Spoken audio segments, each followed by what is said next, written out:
Hello guys, I hope आप सभी बहुत अच्छे होंगे। जैसा कि आप देख पा रहे हैं आपके सामने चैप्टर नंबर 14 है। इस चैप्टर का नाम है प्रोबेबिलिटी। गाइस, किसी भी चैप्टर के एक्सरसाइज को सॉल्व करने से पहले हमें चैप्टर के इंट्रोडक्शन को अच्छे से समझ लेना चाहिए, जिससे कि हमें जो है एक्सरसाइज के क्वेश्चंस को सॉल्व करने में प्रॉब्लम ना हो। तो चलिए हम चैप्टर नंबर 14 के इंट्रोडक्शन को स्टार्ट करते हैं। What is probability? Probability is the chance that something will happen, how likely it is that some event will happen। Guys देखिए, प्रोबेबिलिटी का मतलब ये होता है कि कोई, देखिए सबसे पहले तो आप ये समझ लीजिए कि प्रोबेबिलिटी जो होती है इसकी हिंदी मीनिंग होती है संभावना। किसी भी चीज़ के होने की संभावना या किसी भी चीज़ के ना होने की संभावना ही क्या होती है? प्रोबेबिलिटी होती है। तो अगर हम यहाँ पे समझना चाहें तो प्रोबेबिलिटी हमारे पास एक एग्जाम्पल से हम क्या समझ सकते हैं। देखिए, मैं आपको एक सिंपल सा एग्जांपल बताता हूँ। मैं ये बोलूँ कि बाहर मौसम ख़राब है। अब बाहर मौसम ख़राब है, इसका मतलब ये हुआ कि या तो बारिश होगी या तो बारिश नहीं होगी। देखिए, बारिश अगर होगी तो प्रोबेबिलिटी क्या है कि बारिश होने की प्रोबेबिलिटी है। अगर बारिश नहीं होगी तो बारिश ना होने की प्रोबेबिलिटी है। तो यहाँ पे प्रोबेबिलिटी होने और किसी चीज़ के ना होने की भी हो सकती है। ओके गाइस, तो प्रोबेबिलिटी की जो डेफिनेशन है वो तो हमारे पास क्लियर हो चुकी है। चलिए मैं आपको प्रोबेबिलिटी का जो है फॉर्मूला भी बता देता हूँ। Probability of an event, capital letter में पी लिखेंगे, ब्रैकेट में ई लिखेंगे। ई फॉर होता है हमारा इवेंट होता है। फॉर्मूला हमारा क्या होगा? Number of favourable outcomes upon में total number of outcomes. Guys यहाँ पे एक हमारे पास आउटकम है और एक क्या है? इवेंट है। ये इवेंट क्या होता है, आउटकम क्या होता है, इसको मैं चलो आपको जो है नेक्स्ट पेज में एक्सप्लेन कर देता हूँ। देखिए, हमारे पास आउटकम्स और इवेंट को समझने के लिए एक डाइस है। एग्जांपल में हम इस डाइस को देखते हैं। गाइस आप मुझे ये बताओ कि डाइस के अंदर टोटल कितने फेसेस होते हैं? इसके अंदर टोटल 6 फेसेस होते हैं। और इसके अंदर जो फेसेस होते हैं, हर फेस पे कोई ना कोई नंबर मेंशन होता है, कोई पॉइंट्स मेंशन होता है। सो मैं अगर आपसे बोल दूं कि यहाँ पे 1 होता है, 2 होता है, 3 होता है, 4, 5 एंड 6 होता है। गाइज इसके अंदर जो है डाइस के अंदर टोटल 6 ही पॉसिबल आउटकम्स हैं। तो हम यहाँ पे क्या लिख सकते हैं? 6 पॉसिबल आउटकम्स। ठीक है ना? ऐसे ही हम किसी कॉइन की बात करें तो कॉइन जो होता है हमारे पास, उस कॉइन के अंदर कितने होते हैं? उसके अंदर 2 ही पॉसिबल आउटकम्स होते हैं, हेड एंड टेल। अभी यहाँ पे हम क्या देख रहे हैं कि अगर हमारे पास एक डाइस है, इसके अंदर 6 पॉसिबल आउटकम्स हैं, तो इनके अकॉर्डिंग यानी इनकी हेल्प से हम इवेंट कैसे लिख सकते हैं? गाइस देखो, इवेंट जो होता है ना, वो हमारे आउटकम्स के अंदर से ही काउंट होता है। तो देखो, अगर मैं आपसे ये बोल दूं कि हमारे पास एक यहाँ से नंबर लेते हैं 1 2 3। अगर मैं यहाँ पे लिख दूं 1 2 एंड 3, अगर मैं 1 2 3 बोलूं और ये बोल दूं कि you will win, you will win. अगर 1 2 3 आता है तो आप जीत जाते हो। और अब मैं ये बोल दूं कि अगर 4 5 6 आ जाता है गाइस, है ना, 4 5 6 आ जाता है तो आई विल विन, मैं जीत जाता हूं। अब यहाँ पे देखिए, यहाँ पे प्रोबेबिलिटी क्या बन रही है? यहाँ पे प्रोबेबिलिटी दोनों के जीतने की बन रही है। अगर 1 2 3 आता है, इसके अंदर से, इस आउटकम्स के अंदर से हम एक एग्जांपल ले रहे हैं कि अगर 1 2 3 आता है तो आप जीत जाओगे, अगर 4 5 6 आता है तो मैं जीत जाऊंगा। तो यहाँ पे आपके भी जीतने की पॉसिबिलिटी है, मेरे भी जीतने की पॉसिबिलिटी है, यानी कि आपकी भी प्रोबेबिलिटी है जीतने की, मेरे भी जीतने की प्रोबेबिलिटी है। ओके गाइस, तो आउटकम्स जो होते हैं ना, इन्हीं के अंदर से हम इवेंट को भी काउंट कर रहे होते हैं। ओके गाइस, तो चलिए मूव करते हैं नेक्स्ट कॉन्सेप्ट को समझने के लिए नेक्स्ट पेज पर। यहाँ पे हमारे पास एग्जाम्पल में क्वेश्चन है। अ bag contain 6 red and 4 blue balls. कितनी बॉल्स हैं? यहाँ 6 रेड है एंड 4 क्या है? ब्लू बॉल्स हैं।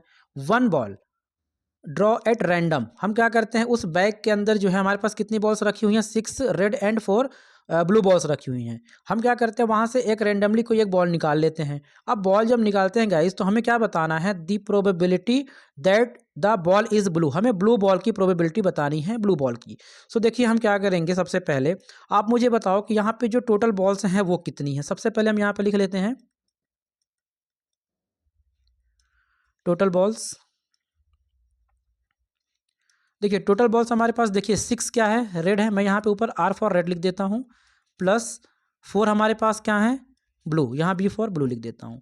तो आप मुझे बताइए 6 और 4 ऐड करके कितना आ गया हमारे पास? 10 बॉल्स। हमारे पास टोटल कितनी बॉल्स हो गई? 10 बॉल्स हो गई। ओके, अभी हमें क्या बताना है? प्रोबेबिलिटी बतानी है ब्लू बॉल की। ओके, सो चलिए हम यहाँ पे लिख लेते हैं पी फॉर प्रोबेबिलिटी, और यहाँ पे बी फॉर क्या होगी? ब्लू बॉल की probability, probability of blue balls. तो ब्लू बॉल्स की जो प्रोबेबिलिटी होगी वो क्या होगी? यहाँ पे हम फॉर्मूला लिख लेते हैं, number of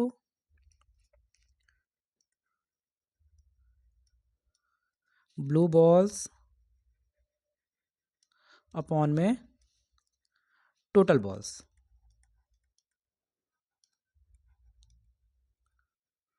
total balls. Okay, so आप मुझे बताओ नंबर ऑफ ब्लू बॉल्स कितनी है। ब्लू बॉल्स के लिए देखो कितना है, 4 है, सो हम यहाँ लिख देंगे 4। और टोटल बॉल्स हमारे पास कितनी है, 10, so we can write here 10।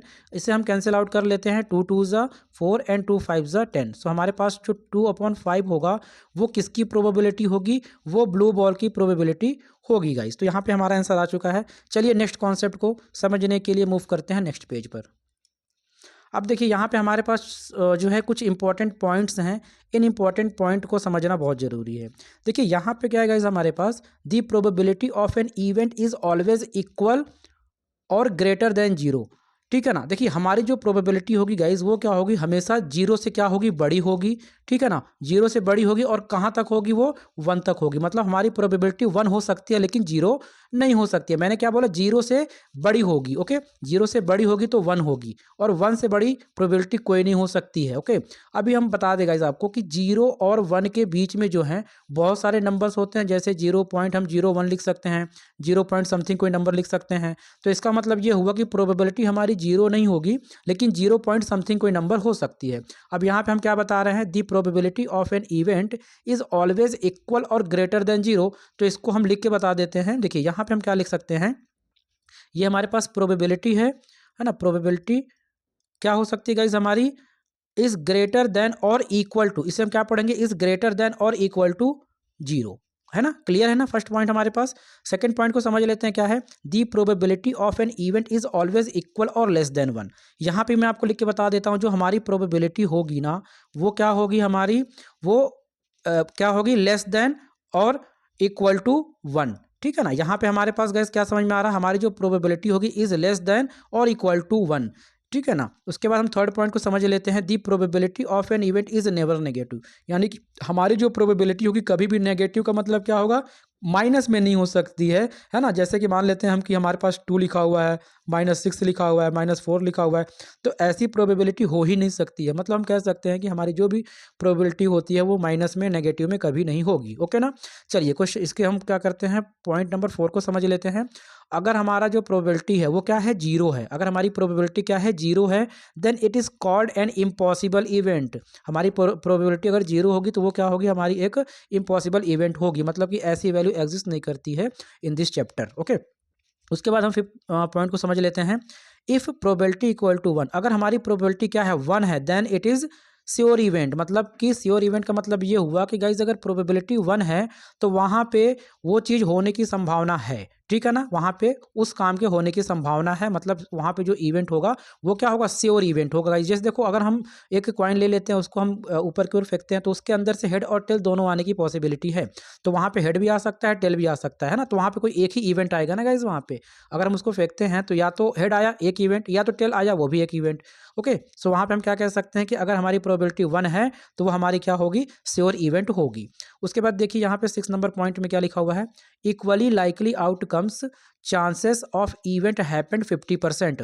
Guys देखिए, इक्वली लाइकली आउटकम्स क्या होता है, जहाँ पे 50% चांस हो। अब 50% चांस देखिए, आप एग्जाम देते हैं ना, तो एग्जाम में आपके ट्रू फॉल्स वाले क्वेश्चंस भी आते हैं। तो ट्रू फॉल्स वाले क्वेश्चन में आप क्या करके आते हो, या तो ट्रू करके आते हो या तो फॉल्स करके आते हो। अब यहाँ पे दोनों क्या है, 50-50% चांस हो जाते हैं गाइस। ठीक है ना, सॉरी।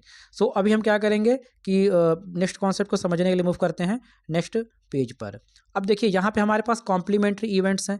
कॉम्प्लीमेंट्री इवेंट वो इवेंट होते हैं, मैं पढ़ के बताता हूँ। If E is the event then not P E, यानी probability is called complementary event. Complementary event guys क्या होता है, यहाँ पे ई के ऊपर हमारे पास देखो, कॉम्प्लीमेंट्री इवेंट को हम पहचानेंगे कैसे, जहाँ पे नहीं की बात हो रही होगी, जहाँ प्रोबेबिलिटी नहीं होगी, वहाँ पे क्या होगा, हमारे पास कॉम्प्लीमेंट्री इवेंट होगा। और हम कॉम्प्लीमेंट्री इवेंट पे क्या करते हैं, ई के ऊपर क्या कर देते हैं, एक बार लगा देते हैं। बिल्कुल ऐसे यहाँ पे हमारे पास जो प्रोबेबिलिटी है वो यहाँ पे क्या लग जाएगी, ई। तो ये जो फॉर्मूला है किसका है, कॉम्प्लीमेंट्री इवेंट का है। तो कॉम्प्लीमेंट्री इवेंट में गाइज जब भी नहीं की बात आ रही होगी वहां पे हम ये वाला फॉर्मूला यूज कर रहे होंगे। ओके, जब हमारी प्रोबेबिलिटी नहीं की बात हो रही होगी तब हम कॉम्प्लीमेंट्री इवेंट का फॉर्मूला यूज करेंगे। यहाँ पे देखिए क्या है formula, total outcomes minus number of favourable outcomes upon में क्या है, टोटल नंबर ऑफ आउटकम्स। इस फॉर्मूले के अकॉर्डिंग हम एक एग्जांपल से क्वेश्चन को सॉल्व कर लेते हैं नेक्स्ट पेज पर। देखिए यहाँ पे क्या लिखा हुआ है हमारे पास, यहाँ लिखा हुआ अ bag content 6 red and 4 blue balls. हमारे पास 6 क्या हैं, रेड बॉल्स हैं, एंड 4 क्या हैं, ब्लू बॉल्स हैं। 1 ball draw at random the probability, 1 ball draw at random the probability that ball is not blue. हमें नॉट ब्लू बॉल की जो है क्या है, प्रोबेबिलिटी बतानी है। तो देखिए यहाँ पे अगर हम ब्लू बॉल की प्रोबेबिलिटी बताएं तो कैसे बताएंगे गाइस, यहाँ पे नॉट की बात हो गई ना। अगर नॉट की बात हो गई तो हमें कहाँ पे जाना होगा, कॉम्प्लीमेंट्री वाले फॉर्मूले पे जाना होगा। तो सबसे पहले हम क्या कर लेते हैं ना, यहाँ पे लिख लेते हैं टोटल बॉल्स हमारे पास कितनी है। तो यहाँ लिख लेते हैं हम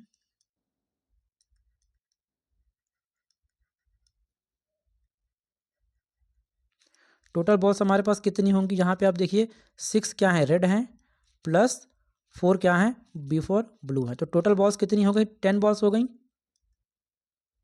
अब हमें क्या बतानी है, प्रोबेबिलिटी बतानी है गाइज। किसकी बतानी है, नॉट ब्लू की। ओके, सो हम यहाँ पे क्या लिखेंगे, P प्रोबेबिलिटी। यहाँ मैंने B4 ब्लू लिखा, और ब्लू क्या है गाइज हमारे पास, नॉट, यानी कि यहाँ पे हमारे पास कॉम्प्लीमेंट्री इवेंट है। नॉट है मतलब कॉम्प्लीमेंट्री इवेंट है। तो हमने क्या बताया आपको, यहाँ पे लगा देंगे इसके ऊपर बार, और यहाँ पे इक्वल में हम लिख लेते हैं फॉर्मूले को, टोटल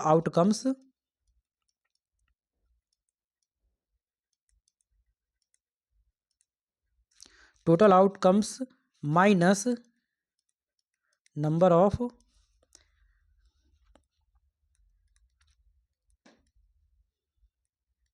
फेवरेबल आउटकम्स। अपॉन में क्या आएगा हमारे पास, टोटल नंबर ऑफ आउटकम्स।